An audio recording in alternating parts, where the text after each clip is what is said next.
Hello বন্ধু, তোমাদের সবাইকে সুরজিৎ মান্না ক্রিয়েশনস চ্যানেলের পক্ষ থেকে সুস্বাগতম। আশা করি তোমরা সকলে ভালো আছো। আমি তোমাদের জন্য এই ভিডিওটি তুলে ধরছি 2024 সালের থার্ড ইউনিট টেস্ট তথা তৃতীয় পর্যায়ক্রমিক মূল্যায়নের জন্য ক্লাস 6-এর ইতিহাসের 100 প্রশ্নপত্রের সম্পূর্ণ সমাধান করছি। তার আগে তোমাদের কাছে অনুরোধ, তোমরা ভিডিওটি না টেনে পুরোটা দেখো। ভিডিওটি কেমন লাগলো কমেন্ট করে জানাও, ভিডিওতে লাইক দাও এবং শেয়ার করো। তোমরা এই প্রশ্নপত্রের সেটটি পেয়ে যাবে 268 নম্বর পেজের রায় ও মার্টিন প্রশ্ন বিচিত্রার 7 number set Hooghly branch government school. এই স্কুলে যে প্রশ্নপত্রের সেটটি রয়েছে সেই সেটটি সম্পূর্ণ সমাধান করছি। একে থেকে সঠিক উত্তরটি নির্বাচন করো। 1 নম্বর প্রশ্ন, মেগালিথ হল অপশান ডিতে বড় পাথরের সমাধি। 2 নম্বর প্রশ্ন, 10 রাজার যুদ্ধের উল্লেখ আছে অপশান এতে ঋগ্বেদে। 3 নম্বর প্রশ্ন, সুদ গ্রহণ যে ধর্মে নিষিদ্ধ ছিল অপশান এতে ব্রাহ্মণ্য ধর্মে। তারপরে রয়েছে 4 নম্বর প্রশ্ন, ঋগ বৈদিক যুগে আর্যদের বাসস্থান ছিল অপশান সিতে সপ্ত সিন্ধু অঞ্চলে। 5 নম্বর প্রশ্ন, দক্ষিণ ভারতে একমাত্র মহাজনপদ হল অপশান ডিতে অশোক।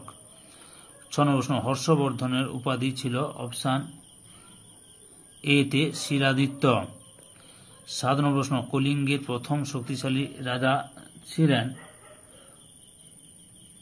অপশান বিতে খারবেল। 8 নম্বর প্রশ্ন, গাথা সপ্তশতীতে গাথার সংখ্যা অপশান এতে 700টি। 9 নম্বর প্রশ্ন, গুপ্ত আমলে ধর্মীয় উদ্দেশ্যে জমিদানকে বলা হতো অপশান এতে অগ্রহার প্রথা। 10 নম্বর প্রশ্ন, গুপ্ত যুগে রোজকার কাজকর্মে ব্যবহার করা হতো অপশান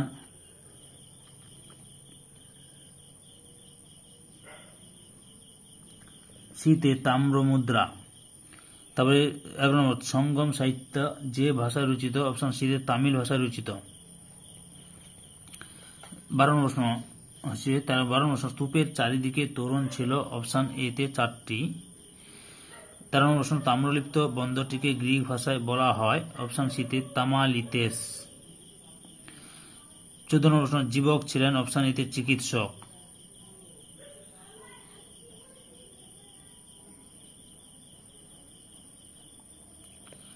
তারপরে লক্ষ্য করো 2-এর দাগে কি রয়েছে।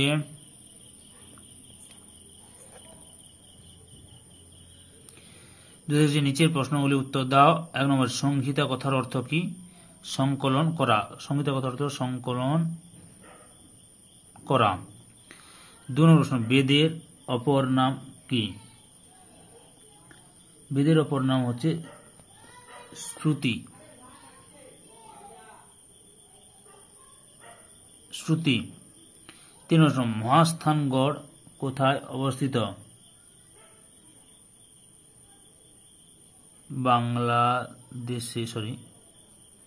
দেশের বগুড়া জেলায়। বগুড়া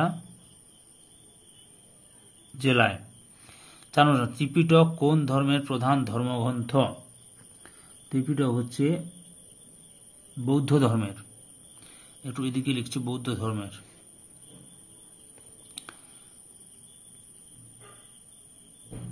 বৌদ্ধ ধর্মের। 5 নম্বর প্রশ্ন, পার্শ্বনাথ কে ছিলেন 23তম তীর্থঙ্কর। 6 নম্বর প্রশ্ন, মহাভারতের আদি নাম কি? জয় কাব্য। 7 নম্বর, উপবেদ কাকে বলে? চিকিৎসা শাস্ত্রকে উপবেদ বলে। চিকিৎসা শাস্ত্রকে উপবেদ বলে। চিকিৎসা শাস্ত্রকে উপবেদ বলে।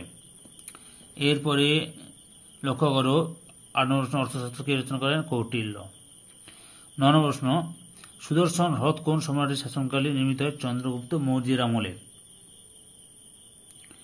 তারপরে কি রয়েছে 10 নম্বর, বৈদ্য সুসেন লক্ষণের ক্ষতস্থানে কি লাগাতে বলেছেন? সঞ্জীবনী ভেষজ। সঞ্জীবনী।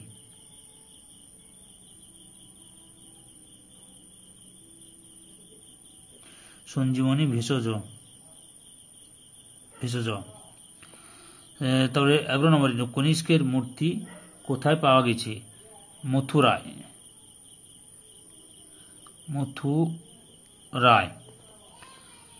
12 নম্বর প্রশ্ন, ইন্ডিকা কে রচনা করেন? মেগাস্থিনিস। তারপরে হচ্ছে 13 নম্বরে চতুর্থ বৌদ্ধ সঙ্গীতের সভাপতি কে ছিলেন? বসুমিত্র।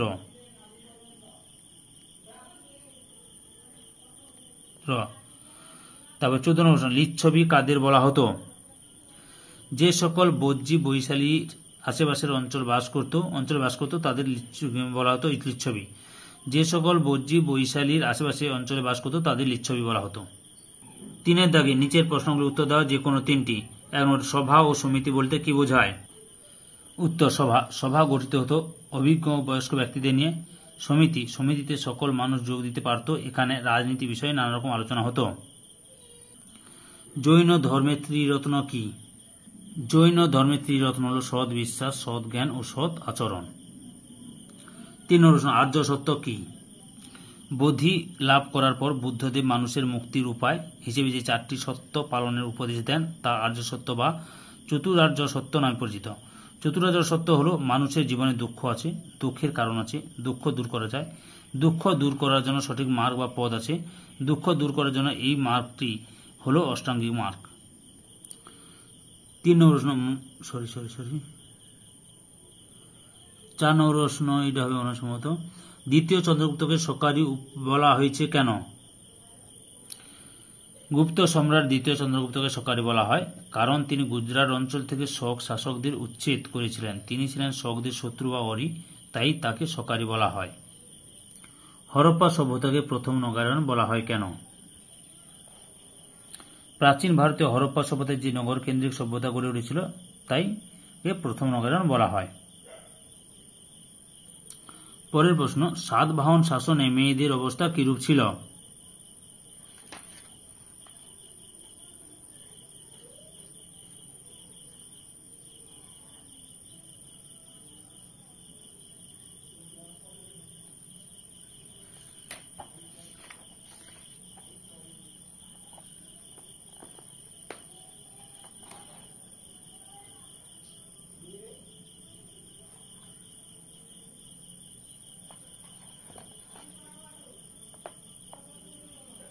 সাধারণ প্রশ্ন, বিহার ও স্তূপের মধ্যে পার্থক্য কি? বিহার বৌদ্ধ ভিক্ষুকদের থাকা ও পড়াশোনার জন্য তৈরিগত বিহার। স্তূপ গৌতম বুদ্ধের দেহাবশেষের উপর অর্ধগোলাকার ঢিবির মতো স্থাপত্যকে স্তূপ বলা হয়। প্রথম দিকে বিহার ছিল অনেক গুহার সমষ্টি, পরবর্তীকালে ইট দিয়ে বিহার তৈরি করা হয়। প্রথম দিকে স্তূপ তৈরি হতো মাটির ঢিবি করে, পরবর্তীকালে ইট দিয়ে মজবুত স্তূপ তৈরি করা হয়। অনেক ইটের স্তূপে পাথরের আস্তরণ দেখা যায়। 8 নম্বর প্রশ্ন, তাম্রলিপ্ত বন্দর বিখ্যাত কেন? প্রাচীন ভারতীয় উপমহাদেশের একটি প্রধান বন্দর নগর ছিল তাম্রলিপ্ত। তাম্রলিপ্ত বিভিন্ন নামে পরিচিত ছিল, যেমন তাম্রলিপ্তি, দামলিপ্ত, তামালিতেশ প্রভৃতি। সম্ভবত এটি ছিল এখনকার পূর্ব মেদিনীপুরের তমলুকের কাছাকাছি। সুয়ান জাং ও ফাসিয়ান তাম্রলিপ্ত বন্দরের কথা বলেছেন। তাম্রলিপ্ত স্থলপথ ও জলপথে যাওয়া যেত। বাণিজ্য ছাড়াও পড়াশোনার জন্য তাম্রলিপ্ত বিখ্যাত ছিল। 4 দাগে নিচের প্রশ্নগুলি 3-4টি বাক্যে উত্তর দাও যে কোনো 5টি। প্রথম প্রশ্ন, প্রাচীন ভারতের জলসেচ ব্যবস্থা কেন গড়ে উঠেছিল? প্রাচীন ভারতীয় উপমহাদেশে জলসেচ প্রকল্পগুলিকে সেতু বলা হতো। প্রাকৃতিক জলের উৎসকে ভিত্তি করে এক ধরনের সেতু গড়ে উঠত। আবার কৃত্রিম উপায়ে অন্য এলাকা থেকে প্রয়োজনীয় জল আনিয়ে ধনী ব্যক্তিদের উদ্যোগেও সেতু তৈরি করা হতো। কুষাণ আমলে কূপ তৈরি করে চাকার মতো একটি যন্ত্র ব্যবহার করা হতে থাকে সেচ কাজের উন্নতির জন্য। গুপ্ত যুগে এই জলসেচ ব্যবস্থার আরও উন্নতি হয়েছিল পুকুর বা তড়াগ খননের দ্বারা। 2 নম্বর প্রশ্ন, মৌর্য সাম্রাজ্যে গুপ্তচরদের কাজ কি ছিল?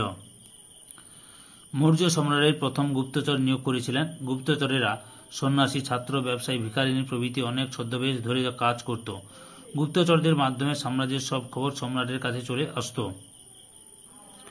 গুপ্তচর নিয়োগের কারণ, মৌর্য সম্রাটদের গুপ্তচর নিয়োগের কারণ ছিল সাম্রাজ্যের বিভিন্ন প্রান্তের খোঁজখবর আনা, অচেনা বিদেশি বা সন্দেহজনক লোকের উপর নজর রাখা, রাজকর্মচারী ও রাজপুত্রদের উপর নজর রাখা।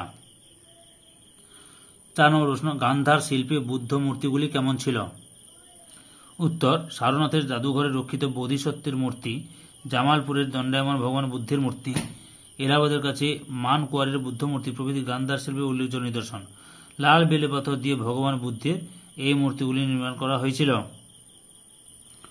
5 নম্বর প্রশ্ন, বৈদিক যুগের প্রত্নতত্ত্ব সম্পর্কে আলোচনা করো। সময়কাল, হরপ্পা নগর সভ্যতার অবসানের পর বৈদিক যুগের গ্রামীণ সভ্যতার প্রত্নতাত্ত্বিক প্রমাণ পাওয়া যায়।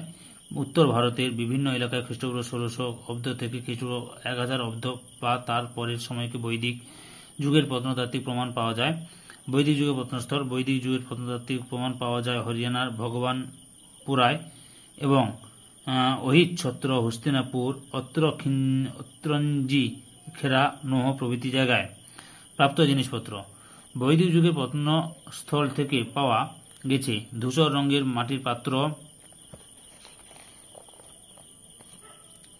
তারপর রয়েছে তামা, ব্রোঞ্জের গয়না ও লোহার তৈরি তীরের ফলা, বর্ষার ফলা, পেরেক, ছোড়া প্রভৃতি। তাছাড়া বর্ষি, মাটির তৈরি আসন, বিভিন্ন পাত্রের গায়ে আঁকা ছবি, মানুষ ও পশু মূর্তি প্রভৃতি পাওয়া গেছে। এই যুগে ঘোড়া ছিল অন্যতম পালিত পশু, তারা ঘোড়ায় টানা রথ ব্যবহার করত, তার প্রমাণ পাওয়া যায়। 6 নম্বর প্রশ্ন, তক্ষশিলা মহাবিহারে ছাত্রদের কিভাবে ভর্তি নেওয়া হতো? তক্ষশিলা ছিল গান্ধার মহাজনপদের রাজধানী। তক্ষশিলায় বহু দেশি বিদেশি পণ্ডিত মানুষের আনাগোনা ছিল, ফলে তক্ষশিলা বৌদ্ধ ধর্মের শিক্ষা কেন্দ্র হিসেবে বিখ্যাত হয়ে উঠেছিল। তক্ষশিলা মহাবিহারের খ্যাতি চারিদিকে ছড়িয়ে পড়েছিল।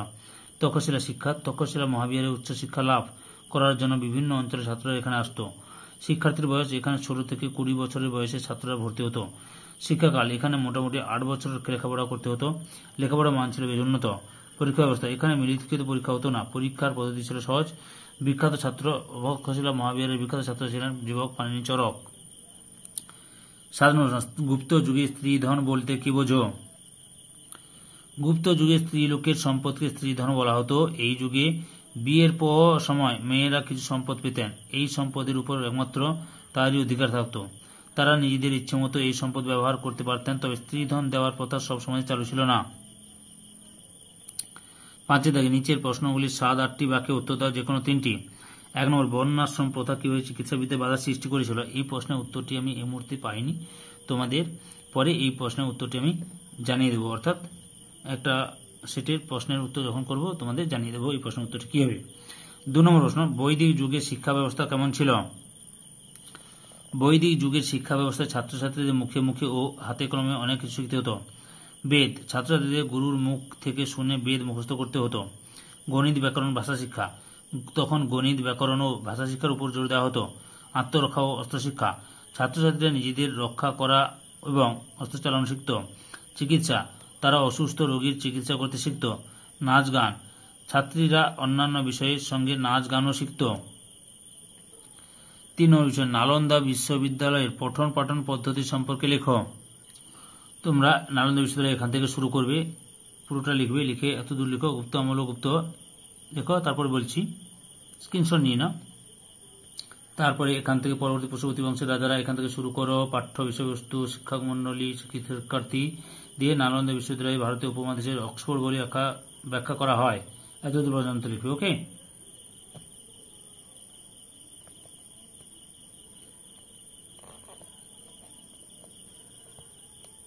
স্ক্রিনশট নিয়ে নাও। ওকে, 4 নম্বর প্রশ্ন, মহাজন পদগুলির শাসন ব্যবস্থা কেমন ছিল? উত্তর, খ্রিস্টপূর্ব 6ষ্ঠ শতকের মহাজন পদগুলি 2 ধরনের শাসন ব্যবস্থা ছিল, রাজতান্ত্রিক ও অরাজতান্ত্রিক। রাজতান্ত্রিক মহাজন পদগুলির শাসন ব্যবস্থায় সবচেয়ে উপরে ছিলেন রাজা। রাজাই ছিলেন প্রকৃত ক্ষমতার অধিকারী। শাসন কাজে রাজাকে সাহায্য করতেন সবার সদস্যরা, উদাহরণ কাশী, কোশল, মগধ ইত্যাদি।